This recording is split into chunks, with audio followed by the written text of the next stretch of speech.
Saudara-saudara, sampai-sampai apa kata Rasulullah? Engkau perhatikan betul-betul ini hadis. Apa kata Rasulullah?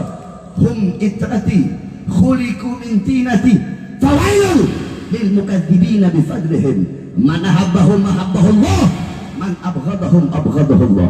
Apa kata Rasulullah?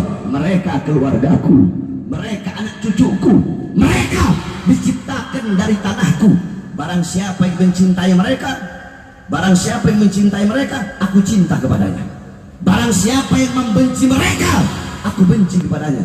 Barang siapa yang mencintai mereka, Allah akan cinta kepadanya.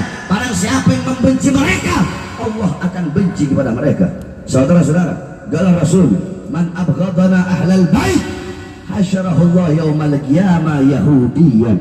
Kila in sama wa shalla, qala in sama wa shalla. Apa kata Rasulullah, bapak-bapak, ibu-ibu? Rasulullah bersabda, barang siapa yang membenci ahlul bait, barang siapa yang membenci para habaib, membenci para habib, membenci anak cucu Rasulullah, kelak di akhirat Allah bangkitkan menjadi orang-orang Yahudi. Sahabat bertanya, in shoma wa shalla, walaupun dia salat ya Rasulullah, walaupun dia puasa, kalau dia membenci anak cucu Rasulullah, apakah nanti di akhirat bakal tetap Allah bangkitkan menjadi orang-orang Yahudi? Apa jawab Rasulullah? In shoma wa shalla, walaupun dia salat, walaupun dia puasa, ente mau puasa sampai badan ente kurus tinggal tulang, ente mau sholat sampai ente sujud sampai dahinya ente hancur, ente mau sedekah sampai habis ente punya harta, ente mau haji 99 kali, ente mau hafal Quran, mau baca Quran, mau ilmu setinggi langit, kalau benci kepada anak cucu Rasulullah, di akhirat Allah kumpulkan menjadi orang-orang Yahudi. Apakah cukup sampai di situ? Tidak, saudara-saudara. Sampai-sampai kata Rasulullah SAW, man mata ala bughdi al Muhammad, kata Rasulullah, barang siapa yang mati dalam keadaan membenci keluarga Muhammad, keluarga Rasulullah, darah daging Rasulullah, mati dalam keadaan membenci anak cucu Rasulullah, kelak di akhirat maktub baina fakhidaihi ais min rahmatillah. Kelak di akhirat di antara kedua dahinya akan tertulis kalimat ais min rahmatillah. Ini orang yang terputus dari rahmat Allah Subhanahu wa taala. Awas, jaga betul-betul engkau punya hati, jangan sampai engkau membenci anak cucu Rasulullah sallallahu alaihi wasallam. Seperti apapun para anak cucu Rasulullah sallallahu alaihi wasallam. Saudara-saudara, ada satu cerita, ada satu kisah tentang anak cucu Rasulullah yang mungkin kisah ini, yang mungkin cerita ini jarang sekali kalian dengar.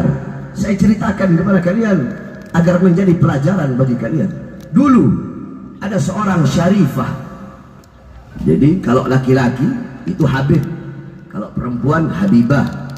Kalau laki-laki Syarif, kalau perempuan Syarifah. Kalau laki-laki Sayyid, kalau perempuan Sayyidah. Tapi kebanyakan kalau di Indonesia, cucu Rasulullah yang laki disebut Habib, yang perempuan disebut Syarifah. Nah dulu ada seorang Syarifah. Ini Syarifah janda, saudara-saudara. Suaminya meninggal dunia, dia janda, dia punya anak dua, anaknya yatim, masih kecil-kecil. Ini Syarifah dalam keadaan kelaparan, ini Syarifah dalam keadaan kehausan, ini Syarifah dalam keadaan kelelahan. Akhirnya dia pergi ke rumah seorang syekh, dia pergi ke rumah seorang ahli agama. Kenapa itu Syarifah pergi ke rumah seorang syekh? Kenapa itu Syarifah perginya ke rumah ahli agama? Karena itu Syarifah tahu bahwasanya yang paling mengenal, yang paling tahu akan kemuliaan anak cucu Rasulullah pasti orang yang paham agama, para ustadz, para kiai, para syekh. Mereka yang tahu akan keutamaan dan kemuliaan para habaib, para Syarifah, para anak cucu Rasulullah SAW. Maka ini Syarifah datang kepada ini syekh. Ketika ini Syarifah datang, ini Syarifah berkata, wahai syekh, aku seorang Syarifah, aku seorang janda, anak-anakku yatim, aku dalam keadaan kelaparan, bersediakah engkau memberiku makan? Aku dalam keadaan kehausan, bersediakah engkau memberi aku minum? Wahai Syekh, aku tidak punya rumah untuk berteduh dari matahari, dari panas, dari hujan. Apakah engkau bersedia memberikan aku tempat tinggal sementara? Itu Syekh tertawa. Kemudian dia menjawab, engkau mengaku engkau seorang syarifah, seorang anak cucu Rasulullah. Apa buktinya kalau engkau seorang syarifah? Apa buktinya kalau engkau adalah anak cucu Rasulullah Sallallahu Alaihi Wasallam? Pergi sana. Diusir itu syarifah. Itu syarifah pergi dari rumah Syekh tersebut. Dari depan pintu rumah itu syarifah pergi dalam keadaan hati yang tersakiti, saudara-saudara. Itu syarifah pergi dalam keadaan berlinang air mata. Syarifah tersebut pergi. Seorang syarifah yang dalam tubuhnya mengalir darah seorang makhluk yang paling mulia. Seorang syarifah yang dalam tubuhnya mengalir darah seorang manusia yang kehujanan, kepanasan, pagi, siang, sore, malam berdakwah untuk umatnya. Seorang syarifah yang di dalam tubuhnya mengalir darah seorang manusia yang pernah 3 hari 3 malam tidak makan, mengganjal perutnya dengan batu, kelaparan demi umatnya. Seorang syarifah tersebut keluar, kemudian dia menyusuri itu kampung. Sampai di ujung kampung dia bertemu dengan seorang majusi, dengan seorang penyembah api, penyembah matahari. Pergi ini syarifah di rumah itu majusi. Ini syarifah berkata sebagaimana perkataan yang ia sampaikan kepada itu Syekh tadi. Aku seorang syarifah, aku kelaparan, bersediakah engkau memberi aku makan? Aku kehausan, bersediakah engkau memberikan aku minum? Nah, saudara-saudara, ketika ini orang majusi mendengar dia adalah seorang syarifah, maka tiba-tiba ini majusi berkata, engkau seorang syarifah, seorang anak cucu Muhammad, Nabi Muhammad, Nabi yang diagung-agungkan oleh umat Islam, Nabi yang dimuliakan oleh umat Islam, engkau cucunya. Ayo masuk, silahkan masuk. Dia beri makan, dia beri minum, dia beri tempat istirahat. Itu orang majusi memuliakan syarifah tersebut karena ini majusi tahu bahwasanya Nabi Muhammad Nabi yang sangat dimuliakan oleh umat Islam. Singkat cerita, ini Syekh tadi malamnya dia bermimpi, saudara-saudara. Malamnya dia bermimpi. Di dalam mimpinya ada seorang sosok yang sedang menggiring kelompok, yang sedang menggiring umat untuk masuk ke dalam surga. Ayo masuk, masuk, ayo masuk.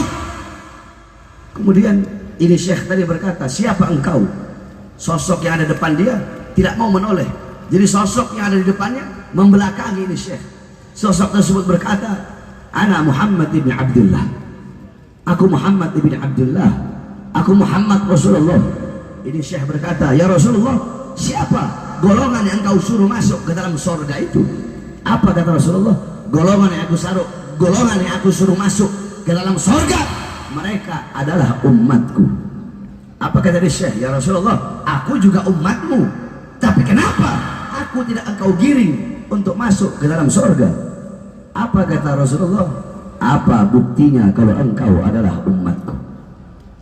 Apakah engkau masih ingat kata-kata ini yang engkau lontarkan untuk anak cucuku yang dalam keadaan kelaparan? Kata-kata ini yang engkau lontarkan untuk anak cucuku yang dalam keadaan kehausan. Dia datang kepadamu minta tolong, minta makan, minta minum. Engkau berkata, apa buktinya kalau engkau adalah syarifah? Sekarang engkau minta masuk dalam surga. Aku tanya kepadamu, apa buktinya kalau engkau adalah umatku? Bangun ini Syekh tadi. Ketika ini Syekh bangun, dia kaget. Langsung dia telusuri semua rumah-rumah di kampung itu. Dia cari di mana syarifah tadi, sampai dapat di rumah seorang majusi. Dia berkata, wahai majusi, serahkan syarifah itu kepadaku. Apa kata itu majusi? Tidak, demi Allah, syarifah ini adalah milikku. Ketahuilah bahwasanya karena syarifah ini aku masuk ke dalam Islam. Dan ketahuilah, kakeknya Rasulullah telah mempersiapkan bagiku kelak di akhirat surga yang dalamnya terdapat istana yang megah yang kakeknya hadiahkan untukku karena telah menolong anak cucunya.